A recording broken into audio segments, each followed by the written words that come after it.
Assalamualaikum warahmatullahi wabarakatuh. Apa kabar anak-anakku semuanya? Berjumpa kembali dengan saya Dwi Sahendri selaku pengampu mata pelajaran Pendidikan Agama Islam. Semoga kalian yang belajar secara virtual, yang menyaksikan materi kali ini, semoga masih dalam keadaan sehat dalam mendapatkan perlindungan dari Allah Subhanahu wa Ta'ala. Pada kesempatan kali ini, Pak Guru akan memaparkan materi tentang munakahat atau pernikahan. Melestarikan keturunan dengan jalan yang suci, yaitu dengan cara nikah. Nah, pada kesempatan kali ini kita akan membahas hal tersebut, ya. Apa tujuan pembelajaran tentang materi? Pak Guru paparkan, ya, tujuan daripada pembelajaran kali ini. Yang pertama, siswa mampu menjelaskan definisi nikah. Yang kedua, siswa mampu menghubungkan permasalahan-permasalahan yang ada pada persoalan nikah, kemudian dihubungkan dengan sumber-sumber hukum Islam untuk menyelesaikan masalahnya. Yang ketiga, siswa mampu menyebutkan rukun syarat daripada nikah. Dan yang kelima, siswa mampu menyebutkan hikmah daripada nikah atau membangun keluarga. Ya, kita langsung ke pembahasan. Ya. Pembahasan yang pertama kita bahas tentang definisi daripada nikah. Nikah merupakan jalan suci yang baik yang layak ditempuh oleh seorang muslim untuk salah satunya untuk melestarikan keturunan. Apa yang dimaksud dengan nikah?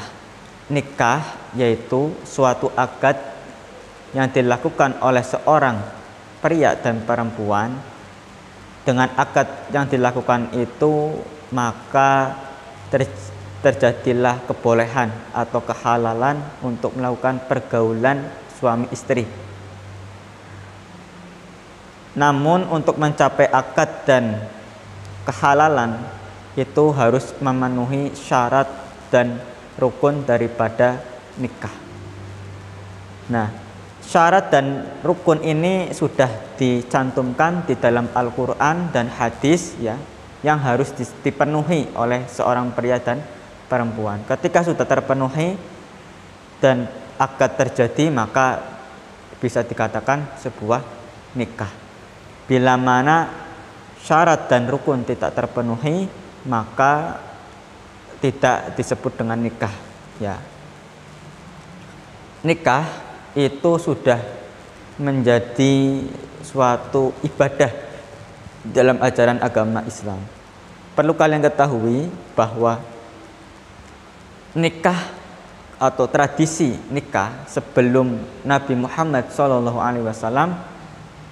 terjadi kebiasaan, di mana kebiasaan masyarakat Arab ketika dalam hal nikah itu sungguh tidak menghargai dan tidak mengangkat derajat daripada seorang wanita, di mana nikahnya itu satu pria bisa menikahi seorang perempuan lebih daripada 100 bahkan 1000. Tradisi nikah tersebut merupakan budaya dari peninggalan budaya, ya, dari kerajaan dinasti Persia dan Romawi. Ada 4 macam nikah, ya, yang menjadi tradisi atau kebiasaan masyarakat Arab sebelum Nabi Muhammad SAW diutus. Yang pertama namanya adalah nikah khitan. Nikah khitan yaitu di mana seorang pria dan wanita ini bergaul bebas, ya, melakukan pergaulan bebas. Setelah melakukan pergaulan bebas sehingga positif hamil, setelah hamil baru melakukan pernikahan secara resmi. Ini disebut dengan nikah khitan. Yang kedua, kebiasaan nikah pada masa jahiliyah sebelum Nabi Muhammad diutus, yaitu disebut dengan nikah badal. Nah, nikah badal yaitu di mana calon suami ya, ini menukarkan calon istrinya dengan suami yang lainnya. Setelah terjadi penukaran ya istri, kemudian hamil ya, calon istrinya itu hamil ya, setelah hamil baru melakukan pernikahan. Kemudian yang ketiga ada nikah istibat. Nah, nikah istibat yaitu pernikahan di mana calon suami ya dari si calon istri ini memperbolehkan istrinya ini dihamili oleh bangsawan, kemudian oleh orang yang kaya, kemudian oleh orang yang pandai. Ketika udah hamil baru dinikahi olehnya. Nah, ini disebut dengan nikah istibat. Yang terakhir nikah rohi. Nah, nikah rohi yaitu nikah di mana seorang wanita ya ini dihamili oleh beberapa pria. Nah, ketika anaknya sudah lahir, kemudian si ibu ini menunjukkan anaknya kepada suaminya. Nah, baru dinikahi. Nah, 4 macam nikah yang Pak Guru paparkan ini adalah 4 macam nikah atau kebiasaan nikah yang dilakukan oleh masyarakat Arab sebelum Nabi Muhammad SAW. Jadi nikah yang paling baik dan mampu mengangkat derajat seorang wanita dan menjaga kehormatan seorang pria dan wanita, yaitu ternyata nikah yang diajarkan oleh Rasulullah SAW, yaitu nikah secara syariat Islam. Nah, sebelum kita membahas tentang syarat dan rukun daripada nikah, kita lebih dulu membahas tentang perintah Allah Subhanahu wa Ta'ala kepada hambanya untuk menjalankan ibadah pernikahan. Perlu kalian ketahui bahwa nikah itu sudah diperintahkan langsung oleh Allah Subhanahu wa Ta'ala yang tercantum di dalam Quran surat An-Nisa ayat 3 yang berbunyi, A'udzu billahi minasyaitonir rajim. Bismillahirrahmanirrahim. Fankihu ma toba lakum minan nisa'i. Shadaqallahul azim. Yang artinya fankihu, maka nikahilah ma wanita toba yang kamu senangi lakum bagimu minan nisa'i dari golongan wanita. Nah, ayat Quran surat An-Nisa ayat 3 ini sebuah perintah kepada seorang laki-laki yang hendak ingin menikah. Nikahilah seorang wanita ya, yang kamu senangi. Jadi perintah Allah itu nikahilahnya kepada seorang wanita, bukan nikahi kepada seorang pria ataupun banci atau bencong ya. Jadi perintahnya yang jelas adalah perintah untuk menikahi seorang perempuan. Di akhir zaman ya ada nikah sesama jenis, laki-laki sama laki-laki, perempuan dengan perempuan. Nah, ini salah satu menyalahi qodratullah atau sunatullah. Nah, nikah laki-laki dengan perempuan sehingga bisa melestarikan keturunan. Berbeda dengan laki-laki dengan laki-laki, perempuan dengan perempuan. Ini tidak akan melestarikan suatu keturunan. Ini akan mendapatkan murka atau durhaka kepada Allah Subhanahu wa Ta'ala karena melawan hukum yang sudah ditentukan oleh Allah Subhanahu wa Ta'ala. Maka nikahilah wahai anak laki-laki kepada seorang perempuan, bukan laki-laki sama laki-laki. Jadi jelas ya, Allah itu kalau berfirman itu benar bahwa perintah Allah nikahilah seorang perempuan, bukan seorang laki-laki. Selanjutnya kita bahas tentang hal yang perlu diperhatikan dalam hal memilih pasangan ya. Yang pertama dalam memilih pasangan yang perlu diperhatikan adalah kesiapan fisik dan mentalnya ya, fisik dan mental. Fisik dan mental idealnya ya, seorang pria itu ideal untuk menikah adalah usia 25 sampai 30 tahun. Sedangkan untuk wanita ideal untuk menikah itu adalah 20 sampai dengan 25 tahun ya. Ini idealnya. Jadi ketika hendak menikah, nah, maka matangkanlah usia, kemudian yang kedua matangkan kedewasaan atau pemikirannya, kemudian kembangkan juga mentalnya.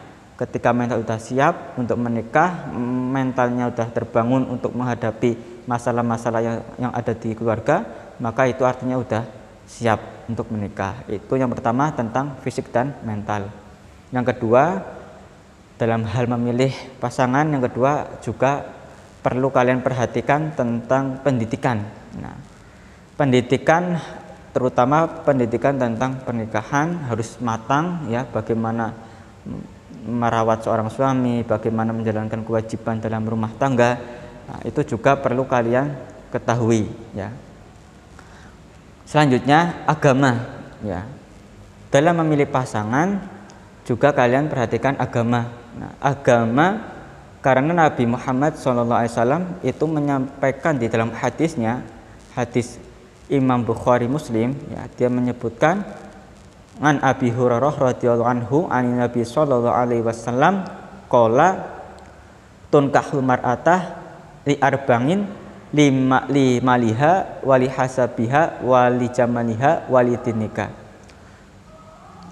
Nah, ketika sahabat Abu Hurairah radhiyallahu anhu ini mendapatkan pesan dari Nabi Muhammad SAW tentang nikah, dia mendengar bahwa Rasulullah itu memberikan pesan ya kepada sahabat yang hendak menikah. Pesan yang pertama, ketika memilih seorang wanita yang hendak dinikahi, maka pilihlah karena 4 hal. Yang pertama adalah li maliha, karena hartanya. Ya, yang kedua karena kecantikannya, yang ketiga karena keturunannya, dan yang keempat karena agamanya. Ketika memilih karena agamanya, memilih seorang wanita karena agamanya, maka dia akan beruntung. Kok bisa? Iya. Ketika memilih karena kekayaannya, belum tentu akan dia itu beruntung. Karena apa? Harta yang dimiliki oleh seorang wanita itu tidak selamanya akan dimilikinya. Ya. Terus yang kedua, kenapa tidak beruntung? Tidak mesti beruntung ketika menikah karena kecantikannya. Ya, karena cantik itu lama-lama akan hilang, akan pudar. Ketika menikah karena kecantikannya, dia rasa cintanya itu akan hilang. Kemudian yang ketiga, kenapa memilih wanita tidak selamanya beruntung ketika menikahinya karena keturunannya, karena kehormatannya, ya karena keturunan dari nasab yang mulia, tidak selamanya dia itu akan mulia. Maka beruntunglah orang yang menikahi wanita karena agamanya. Karena dengan agama, seorang wanita itu akan patuh dan taat kepada seorang suami. Selanjutnya tadi terkait dengan agama. Yang berikutnya ya, yaitu memilih pasangan karena kepribadiannya yang baik, jangan yang buruk. Untuk melihat kepribadian yang baik atau buruk, maka diperlukan proses ta'aruf. Bagaimana ta'aruf yang baik? Ta'aruf yang baik itu kalian mencoba mendekati keluarganya atau tetangganya untuk menanyakan keseharian dalam menjalankan aktivitas. Ya, misalkan si A, dia kepribadian tiap harinya bangun pagi, sholat subuh, rajin bekerja, kemudian sama tetangga baik, sama orang tua baik. Nah, maka segeralah untuk diajak nikah, karena itu pribadi yang baik ya. Jadi untuk melihat kepribadian yang baik, diajak ta'aruf dengan cara yang pertama tadi itu ya, bertanya kepada keluarga atau tetangga. Selain pribadi yang baik, selanjutnya adalah seorang wanita itu yang hendak diajak nikah ya, itu memiliki bisa menjaga kesuciannya atau pergaulannya, dalam artian masih belum terjamak ya, masih suci. Oleh karena itu dalam bergaul tentunya janganlah berkholwat atau menyendiri antara seorang pria dan laki-laki dalam suatu tempat yang sepi, karena di tempat sepi ketika berdua, maka yang ketiga adalah syaitan. Makanya janganlah berkholwat ketika sedang berduaan dengan laki-laki dan perempuan. Oleh karena itu penting ya untuk menghindari perbuatan zina. Selanjutnya dalam hal memilih juga jangan lupakan harus ada selisih antara pria dan wanita. Selisih yang ideal untuk melakukan hubungan pernikahan itu selisihnya 5 tahun ya. Ini insya Allah akan bisa membangun keluarga yang sakinah, mawaddah dan warohmah. Ketika menikah dengan usia yang sebaya, dikhawatirkan itu bisa terjadi pertengkaran karena kematangan dalam berpikir, dalam menyelesaikan masalah itu belum bisa stabil atau masih emosional, sehingga sering terjadi perkelahian atau kekerasan dalam rumah tangga, sehingga menjadikan keluarga yang tidak harmonis. Oleh karena itu dianjurkan yang ideal agar 5 tahun. Kenapa selisih 5 tahun? Tujuannya itu agar antara si pria dan wanita ini memiliki peredam, dalam artian ketika ada masalah si pria ini memiliki sikap yang dewasa dalam menghadapi masalah ya, seperti itu. Selanjutnya dibahas tentang rukun daripada nikah. Yang pertama, rukun nikah yang pertama adalah yaitu adanya calon suami, yang kedua adanya calon istri, yang ketiga ada mahar, yang keempat ada akad atau sighot ijab kabul, kemudian yang kelima ada yang namanya wali ya, wali, kemudian yang keenam adanya 2 saksi. Nah, dibahas yang pertama yaitu adanya calon suami dan istri. Nah, calon baik itu suami atau istri dalam memilih sudah Pak Guru paparkan tadi di depan ya, bagaimana memilih pasangan yang baik dan benar. Kemudian yang bahas yang ketiga langsung yaitu bahas tentang mahar atau emas kawin. Emas kawin bagi seorang wanita ya, menurut hadis Rasulullah SAW, janganlah memperbesar jumlah daripada emas kawin, dan sebaliknya seorang pria hendaklah memperbesar emas kawin. Mahar ini menjadi rukun daripada nikah. Tanpa mahar atau emas kawin maka nikah tidak sah. Kemudian yang keempat adanya akad atau sighot ijab kabul ya. Sighot ijab kabul bagi seorang wali ya, wali nikah ya, itu lafalnya ada antu kehaka batas wajaka bil fulanah bin fulan bil mahir madkur halan, atau saya nikahkan dan kawinkan putri saya fulan bin fulan dengan mahar seperangkat alat sholat dibayar tunai. Itu zikhotnya, zikhot daripada ijab. Kemudian zikhot qabul yaitu yang diucapkan oleh seorang calon suami. Qabil tu nikahha wa taswijaha bil mahri madkuri halan. Saya terima nikahnya dan kawinnya fulan bin fulanah dengan mahar tersebut dibayar tunai. Nah, itu zikhot daripada ijab kabul. Kemudian ada wali. Wali itu adalah seorang yang memperizinkan dan mempernikahan anak perempuannya.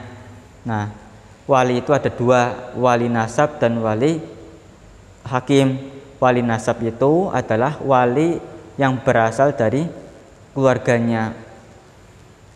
Keluarga di sini artinya masih ayah, kemudian saudara laki-laki dari ayah, kemudian saudari laki-laki dari saudara kandungnya, itu disebut dengan wali nasab ya.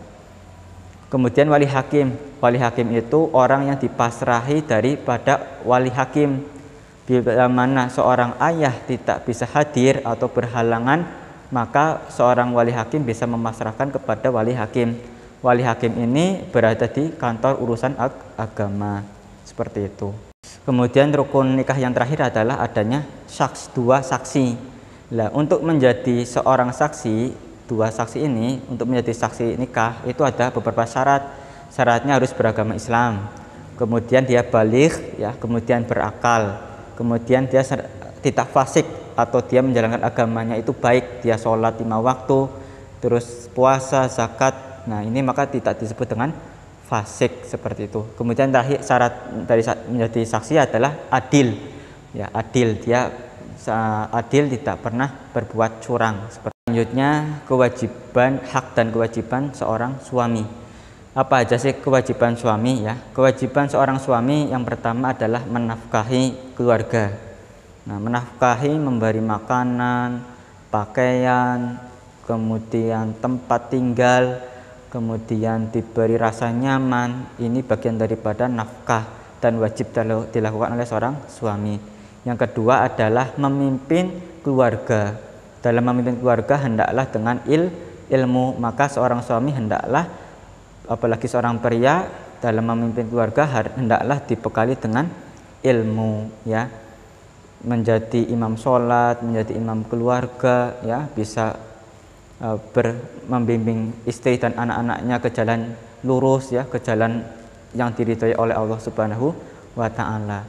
Kemudian yang ketiga, mampu bertukar pikiran ya sama istri dalam menyelesaikan suatu masalah, tidak mengereng atau tidak bersikap keras kepada seorang istri. Kemudian yang keempat, bisa melaksanakan tugas sebagai seorang suami dengan baik ya, bertanggung jawab dalam melaksanakan tugasnya. Itu beberapa kewajiban yang dimiliki oleh seorang suami. Selanjutnya kewajiban seorang istri ya. Di antaranya kewajiban seorang istri kepada suami, yang pertama taat kepada seorang suami, kemudian yang kedua melaksanakan tugasnya sebagai seorang istri, kemudian yang ketiga melayani seorang suami dengan baik. Selanjutnya dibahas tentang kewajiban seorang suami istri kepada anaknya. Yang pertama mendidik, membesarkan, merawat ya. Nah, itu hal yang perlu dilakukan oleh suami istri kepada anaknya. Terkait mendidik anak, merawat anak, memelihara anak, itu merupakan kewajiban suami dan istri. Di anak dididik sejak kecil, ditanamkan, dikenalkan akhlak-akhlak yang baik ya. Itu adalah kewajiban seorang suami dan istri, sehingga anaknya ketika sudah dewasa memiliki kepribadian yang baik dan bermanfaat kepada orang lain. Demikianlah ya pemaparan materi melalui virtual ini, khususnya materi tentang munakahat ya. Semoga apa yang Pak Guru paparkan bisa menjadi kepahaman kalian dan bisa diamalkan ilmunya dalam kehidupan sehari-hari ya. Jadi penting nikah itu harus pakai ilmu ya. Demikian yang bisa Pak Guru paparkan. Apabila dalam menyampaikan kurang jelas, banyak tutur kata yang tidak mengenakan di hati kalian semuanya, Pak Guru mengucapkan terima kasih yang sebesar-besarnya dan minta maaf. Akhirul kalam, assalamualaikum warahmatullahi wabarakatuh.